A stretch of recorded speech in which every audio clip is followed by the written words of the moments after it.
지난 한 주 건강하게 보내셨습니까? 여러분의 건강을 지키는 TV닥터 인사이드의 곽동원입니다. 한참 비가 많이 내릴 때 여러분들 어떤 신발 신으셨습니까? 미리 준비해둔 레인부츠 신으신 분들도 계실 테고 저처럼 아예 그냥 포기하고 맨발에 크록땡 이런 거 신고 다니신 분들도 계실 텐데요. 이런 신발들 오래 신으면 이런 문제가 생길 수도 있다고 합니다. 뭐 이런 여름용 신발들 오래 신다 보면 발바닥이 아파서 역시 운동화가 좋은 신발이구나 하시게 될 텐데 그냥 아프구나 정도를 넘어서 심각한 질환이 될 수도 있다고 합니다. 족저근막염이라고 하는데 오늘 한번 알아보도록 하겠습니다. 친절한 오늘의 닥터 이분께 여쭤보죠.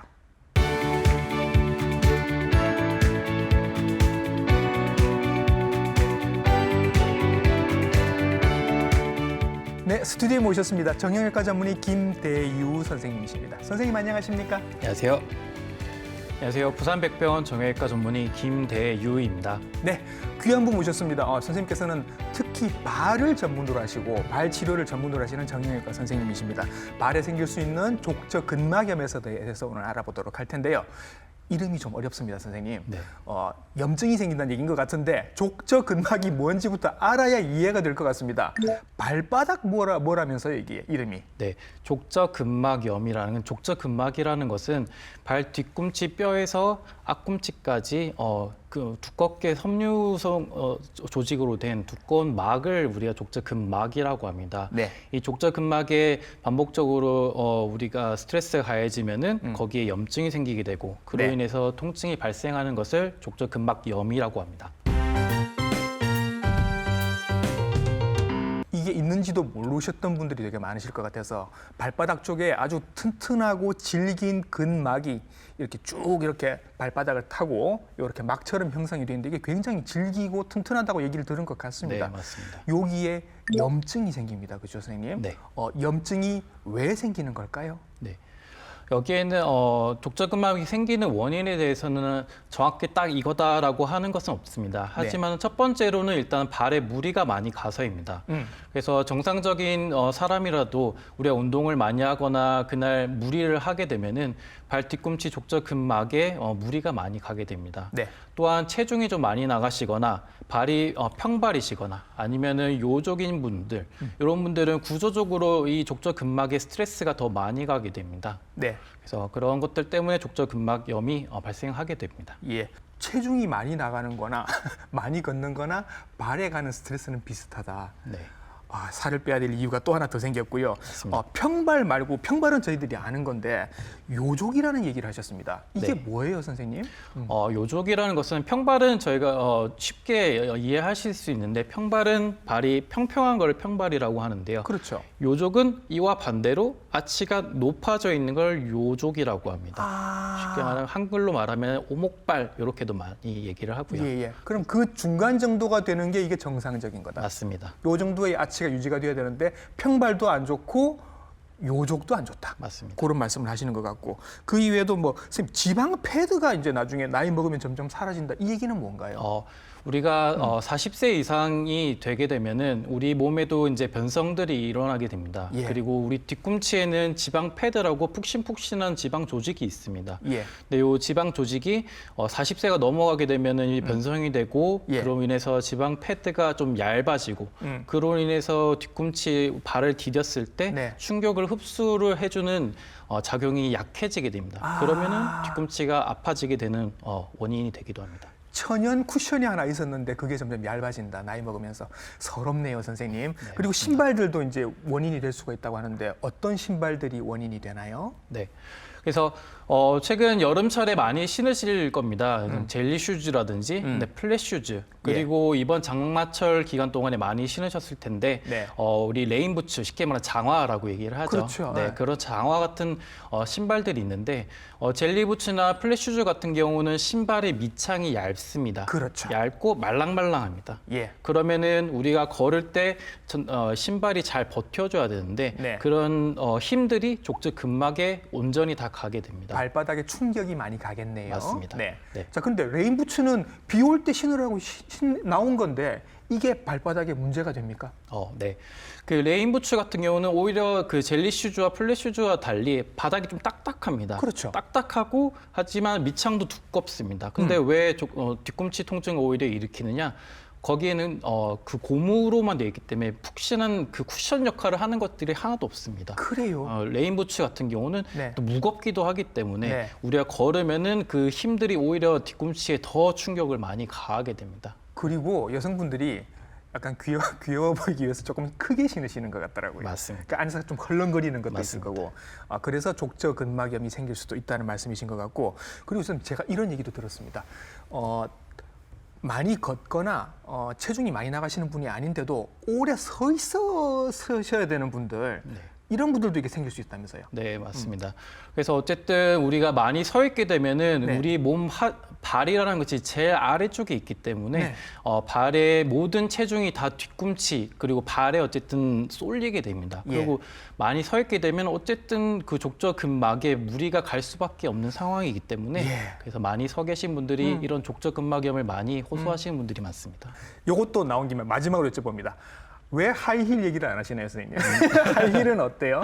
하이힐도 사실은 좋지가 않습니다. 그래요? 네, 우리가 뒤꿈치가 높아지게 되면은 우리 어쨌든 족저근막에도 무리가 갈 수밖에 없는 상황이고 예. 특히 그러니까 족저근막염은 뒤꿈치 통증이지만 이게 굽이 높게 되면은 결국은 앞쪽으로 이렇게 하중들이 더 많이 쏠리게 됩니다. 그렇죠. 그러면은 또 다른 문제를 발생할 수 있기 때문에 사실은 저희 족부 의사로서는 네. 하이힐은 예쁘지만 예. 추천하지는 않는 것 같습니다. 자, 지금까지 굉장히 많은 신발 종류 얘기를 했는데 전부 다 오래 신으면 족저근막염이 올 수 있다고 말씀하셨습니다. 그러면 무슨 신발이 좋으냐는 저희들이 뒤에 가서 말씀을 드릴 겁니다. 조금만 참아주세요.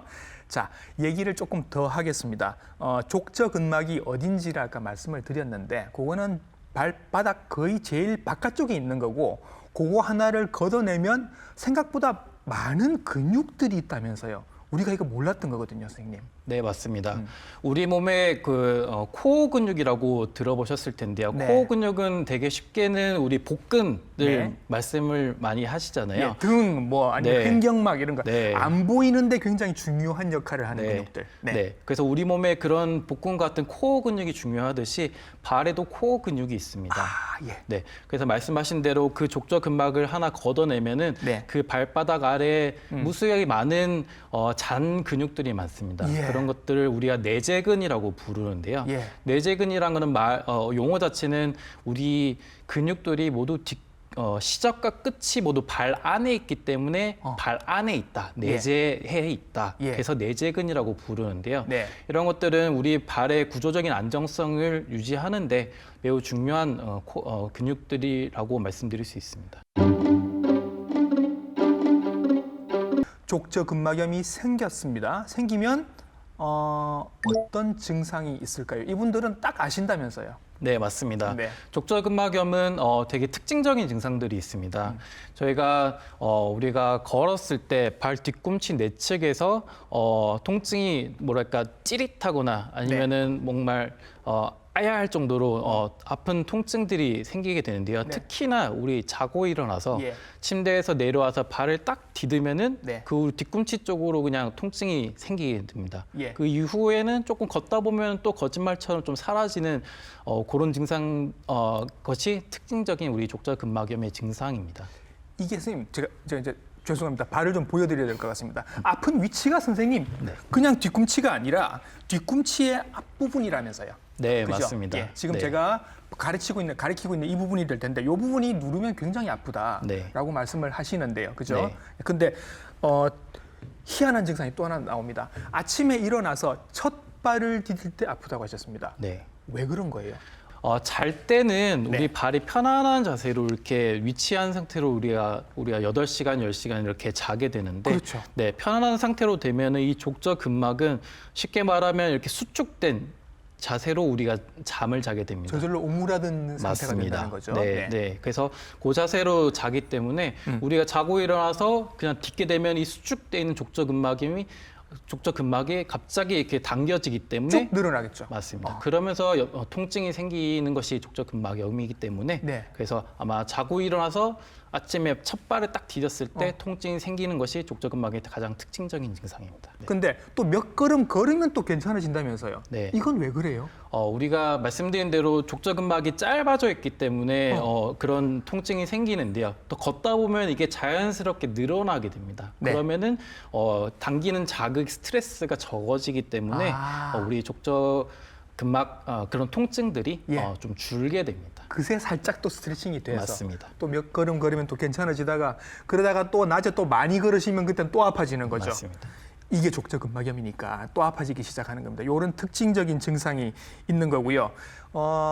나 발바닥 자주 아픈데 하시는 분들 중에는 이런 생각하시는 분들도 계실 겁니다. 나 쥐가 자주 나는데 이게 족저근막염인 거야? 이렇게 생각하시는 분들이 계실 텐데 쥐 나는 거랑은 다르다면서요?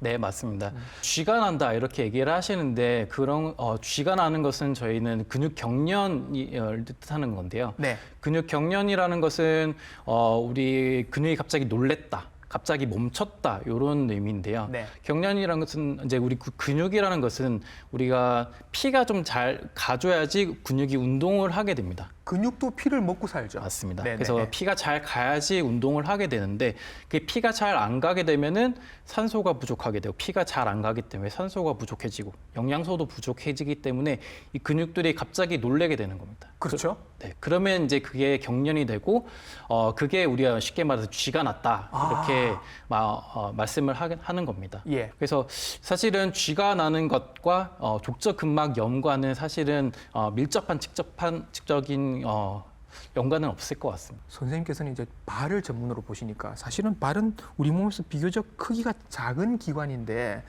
여기도 굉장히 많은 병들이 있더라고요. 네. 그러면 족저근막염이랑 구별해야 되는 질환들도 선생님께서는 많이 알고 계시겠네요. 우리가 뒤꿈치가 아프다 하면은 족저근막염이라고 생각하시는 경우가 많습니다. 하지만 이 말은 맞을 수도 있지만 틀린 진단일 수 있어서 주의를 하셔야 됩니다. 되게 아까 말씀드린 대로 우리 뒤꿈치에서 내측이 아플 경우에는 네. 우리 족저근막염일 가능성이 높지만 네. 그것 말고도 뒤꿈치 뼈의 정중앙에 눌렀을 때 중앙에 통증이 있으면서 그다음에 눌렀을 때 뼈가 조금 도드라져 보이는 것처럼 느껴질 수 있습니다. 그런 것들은 아까 일전에 말씀드린 지방 패드의 변수 위축 때문에 그런 통증들이 생길 수 있고요. 또한 그 통증의 좀 양상도 조금 중요한데요. 찌릿하거나 저림감이 들거나 아니면 좀 감각이 좀 무딘다 이런 것들이 생기면은 그거는 어떤 신경 문제로 인해서 생기는 신경병증들을 조금 감별을 해야 됩니다. 그래서 저희 뒤꿈치에는 후종골신경 포착이라든지 아니면은 그런 터널 증후군 이런 것들이 있을 수 있어서 감별을 조금 해야 되고요. 마라톤을 하거나 아니면 군인이신 경우는 행군을 하거나 하면은 발에 뒤꿈치 뼈에 스트레스 골절이 생기는 경우도 많습니다. 실금 같은 게 간다고 맞습니다. 그러더라고요. 네, 그래서 그런 스트레스 골절이 있는지도 감별을 해야 되고, 네. 그다음에 8에서 12세 사이에 청소년기에 이런 뒤꿈치 통증이 있는 경우가 있는데, 그때는 종골 골단염이라는 질환이 맞는지 확인을 해야 됩니다.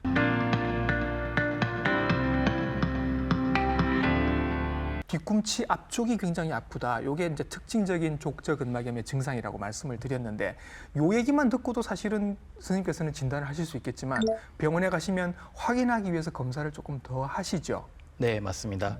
그래서 저희가 영상의학적 검사를 여러 가지를 좀 하게 되는데요. 먼저 우리가 제일 정형외과 하시면 제일 기본으로 하는 엑스레이를 검사를 해볼 수 있습니다. 네. 그래서 엑스레이 보면은 뒤꿈치 뼈에 이런 골극, 뼈가 좀 자라 있는 것을 볼 수 있습니다. 가시처럼 이렇게 튀어나와 있네요, 뭐가. 네, 맞습니다. 그래서 종골 골극 이렇게 얘기를 하는데요.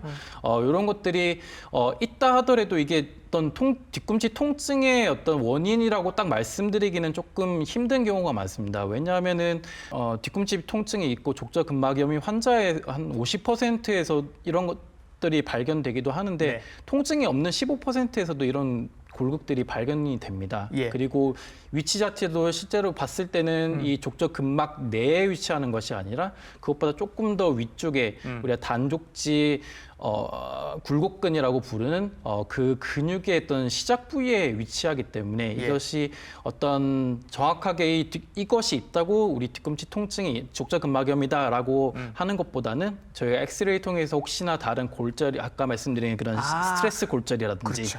네, 다른 어떤 질환이 있는지 감별하기 위해서 저희가 엑스레이를 촬영하게 됩니다. 족저근막이 두께가 그대로 보이는 검사가 있잖아요, 선생님. 그거 네. 하시면 되잖아요. 맞습니다. 네. 네, 그래서 보통은 엑스레이보다는 저희가 초음파를 통해서 족저근막염을 잘 볼 수가 있습니다. 그래서 족저근막은 보통은 두께가 한 4mm 정도 되거든요. 그래서 4mm보다 조금 더 이하라고 우리가 얘기를 하는데 쉽게 보시기 위해서 좀 모식도를 우리 오른쪽 우측 상단에 이제 모식도를 해놨는데요. 그래서 왼쪽 아래쪽에 보시면은 정상인 환자에서의 족저근막을 이렇게 화살표로 제가 표시를 해놓은 거고. 그다음에 말씀드린 뼈 종골에 어떤 골격이 있는 게 중간 사진입니다. 네. 그리고 네, 오른쪽이 이게 족저근막이 두꺼워져 있는 족저근막염 환자의 전형적인 초음파 예. 사진이게 됩니다. 그럼 족저근막염은 수술을 잘 안 하려고 하시더라고요, 선생님. 네, 맞습니다. 이유가 있습니까? 그래서 족저근막염이 생겼을 때 대부분은 보존적인 치료를 하는데요. 왜냐하면은 이 보존적 치료만 하더라도 네. 대개 75에서 90% 환자에서는 다 좋아지게 됩니다. 그래요? 대신에 시간이 좀 많이 걸립니다. 예. 천천히 좋아지기 때문에 예. 그런 것들을 보존적인 치료를 먼저 하고 예. 그래도 안 되면은 어쩔 수 없이 수술을 한다. 예. 이렇게 생각하시면 될 것 같습니다. 이 얘기를 오늘 몇 번을 하게 될지 모르겠는데 시간이 오래 걸립니다. 그리고 수술보다는 보존적 치료가 족저근막염 치료는 우선입니다. 근데 시간도 오래 걸리기 때문에 6개월 내지 18개월, 네, 맞습니다. 반년 내지는 1년 반 정도는 걸릴 것이다. 네. 마음을 좀 편안하게 갖고 오랫동안 해야 된다. 자, 그러면 가장 중요하다는 이 보존적 치료를 우리가 한번 알아보도록 하겠습니다. 자, 이렇게 하시면 됩니다. 네. 네, 그래서 족저근막염의 보존적인 치료는 일단 스트레칭이 제일 중요합니다. 그래서 네. 스트레칭을 하면 이 족저근막을 쉽게 말하면 늘려줘야 되는데요. 네. 늘려주는 걸 제가 한번 직접 한번 보여드리겠습니다. 예, 저희들 발을 갖고 한번 해보도록 하겠습니다. 이게 수술보다도 오히려 나은 치료법이라고 할 수 있으니까 그렇다고 하니까 이 기회에 알아두시면 도움이 될 것 같아요. 자, 한번 같이 해보도록 하겠습니다. 네. 네. 예. 그래서 발을 보시면 말씀드린 대로 족저근막은 이 뒤꿈치 내측에서 시작해서 우리 앞꿈치까지 이렇게 긴 띠로 돼 있습니다. 예. 그래서 이거를 늘려줘야 되는데 그냥 발을 이렇게 눌러서는 그냥 발 마사지밖에 안 됩니다. 예. 그래서 이 족저근막을 조금 집중해서 늘려야 되는데요. 네. 그냥 이걸 족저근막을 좀 도드라지게 하려면은 네. 우리 발가락을 완전히 뒤로 젖혀야 됩니다. 아, 이렇게 젖히면 이렇게 띠처럼 뭐가 이렇게 보이시지 않습니까? 팽팽하게 늘어나 있는 게 네. 만져집니다. 네, 그래서 이 족저근막이 이렇게 좀 팽팽하게 좀 도드라지게 되는데요. 예. 이 상태에서 우리가 뒤꿈치 내측 아픈 부위서부터 네. 꾹꾹꾹 10초간 요 앞꿈치까지 네. 요거를 도드라지게 한 상태에서 요거를 늘려줘야 됩니다. 이거 하면 아프시겠죠? 맞습니다. 예. 그래서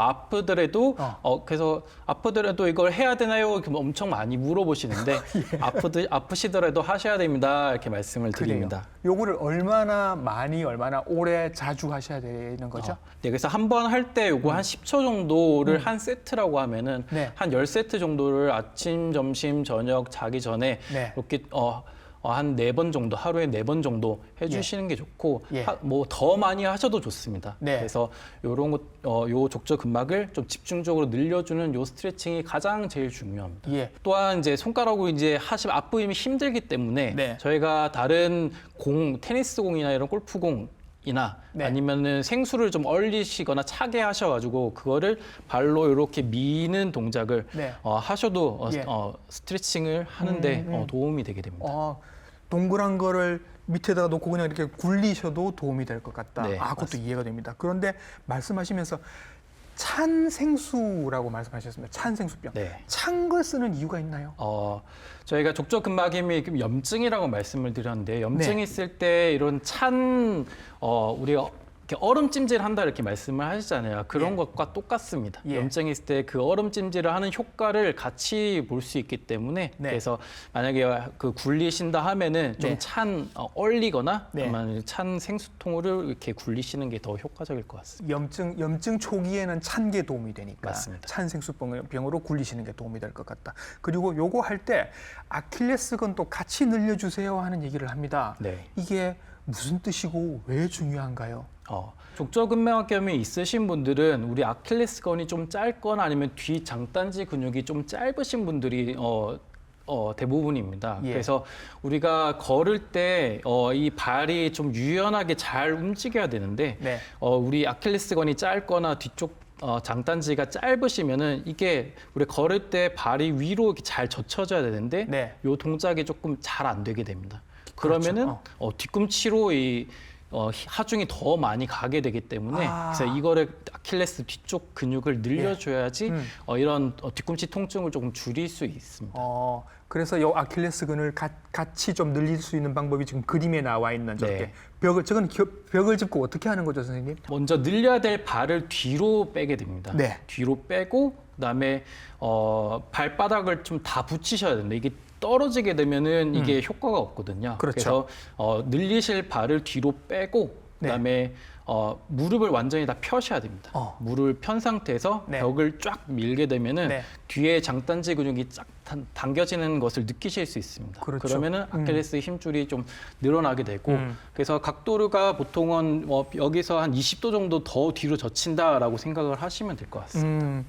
그러니까 지금 저 그림에 나와 있는 저 어머님께서는 왼쪽 종아리 아킬레스를 좀 늘리시고자 한다면 네. 저렇게 해서 몸을 앞으로 이렇게 쭉 굽히시면 네. 아킬레스가 늘어나게 될 맞습니다. 겁니다. 아킬레스가 줄어드는 경우를 제가 기억이 지금 납니다. 하이힐 오래 신으신 여성분들. 맞습니다. 그죠? 이 족저 근막염도 잘 생길 수 있기 때문에 네. 저런 스트레칭을 하이힐 많이 신으시는 분들은 저런 스트레칭을 같이 좀 해주시면 도움이 될 것 같네요. 네, 맞습니다. 자, 스트레칭 쭉 말씀을 해주셨는데 요것만 치료법이 있는 게 아니고 선생님 족욕도 효과가 있습니까? 네, 맞습니다. 예. 그래서 족욕을 하게 되면은 우리 뒤꿈치 그 족저 근막이 조금 따뜻하기 때문에 그렇겠지. 조금 잘 늘어납니다. 예. 그러면은 말씀하신 대로 족저 근막이 짧아져서 수축이 돼서 짧아져서 이게 염증이 생기는 거기 때문에 예. 그거를 참 늘어나기 때문에 그런 것들이 족저 근막에 도움이 되기도 하고 말씀드린 그 코어 근육들 결국은 잘 이완이 되기 때문에 예. 뒤꿈치 통증에 조금 더 도움이 될 것 같습니다. 그리고 선생님 체외 충격파도 쓰신다고 하는데 체외 충격파 쓰는 건 제가 알기로는 그 요관 결석 돌 깰 때 그리고 어깨에 그 석회성 건염 같은 거 있을 때 네. 그때도 석회 깰 때 쓴다고 들은 것 같은데 여긴 지금 족저의 근막에 염증이 생긴 건데 여기에도 체외 충격파를 쓰는 거예요? 네, 맞습니다. 체외 충격파가 원래는 말씀하신 대로 그런 돌을 깨거나 할 때 처음에 개발이 되었는데 이런 것들이 이제 정형외과 영역에서 여러 가지 쓰게 되는데요. 그 충격파 결국은 이제 충격을 주는 건데 네. 그런 것들을 우리가 염증 있는 데다가 충격파를 주게 되면은 쉽게 말해서 오히려 이렇게 더 상처를 주는 겁니다. 우리 몸 안에 그 족저 근막에 이렇게 자극을 줘서 상처를 줘서 주게 되면은 예. 거기서 염증 반응이 일어나면서 네. 거기서 조직들이 좀 재생이 되게 됩니다. 재생이 빨리 맞습니다. 되도록 네. 네. 그런 원리가 되는군요. 그리고 이거 말고도 또 무슨 보조기도 쓰신다고 합니다. 네. 어떤 것도 쓰시나요? 그래서 말씀드린 대로 이런 스트레칭을 하거나 아니면은 체외 충격파나 이런 것들을 하더라도 뭔가 호전이 없다. 한 6개월 이상 했는데도 호전이 없다. 그러면은 저희가 밤에 착용하는 부목이 있습니다. 예. 그래서 밤에 부목을 사용하기도 합니다. 예. 네. 그리고 뒤꿈치 컵 같은 건 이건 제가 검색해 보니까 나오던데 예. 뒤꿈치에 이렇게 감싸는 무슨 양말처럼 생긴 게 있던데 네. 이런 것들도 도움이 되나요? 네, 맞습니다. 그래서 뒤꿈치 컵이라는 것이 뒤꿈치에만 이렇게 깔창은 아니고 뒤꿈치에만 이렇게 쿠션처럼 생기는 것들이 있는데요. 예. 그래서 그 뒤꿈치 컵의 효과는 말씀드린 우리 뒤꿈치 뼈 아래에 있는 지방 패드들이 있는데 네. 그런 것들이 컵을 사용하게 되면 이 패드들이 이렇게 좀 모아지는 효과가 생깁니다. 예. 그러면은 우리가 발을 디딜 때 그 충격 흡수 효과가 훨씬 더 좋을 것 같고 예. 그다음에 말씀드린 대로 고개 그 컵 자체가 좀 푹신푹신하기 때문에 충격 완화 효과도 있습니다. 그렇군요. 네. 그리고 맞춤 깔창이라는 얘기가 나옵니다. 네. 깔창은 뭐 우리 뭐 쓰시는 분들도 많으실 테고 다들 친숙하게 알고 계신데 맞춤 깔창이 있다는 얘기는 맞춘 거 개개인에 맞췄다는 뜻인가요? 네, 맞습니다. 그래서 맞춤 깔창 같은 경우는 우리가 시중에서 일반적으로 파는 그냥 깔창들은 기성품, 실제로 보면 사이즈가 이렇게 정해지는 기성품입니다. 예. 네, 맞춤 깔창이라는 거는 환자 본인 발에 딱 맞는 깔창을 저희가 제작을 하게 되는데요. 예. 발에 본을 떠가지고 그다음에 발의 아치가 낮은지 높은지 그런 것들을 보고 네. 그다음에 발의 어느 부위가 예. 통증이 있는지를 파악을 해서 그 위치를 효과가 있을 수 있게 그런 깔창들을 쉽게 병원에서 제작을 하고 있습니다.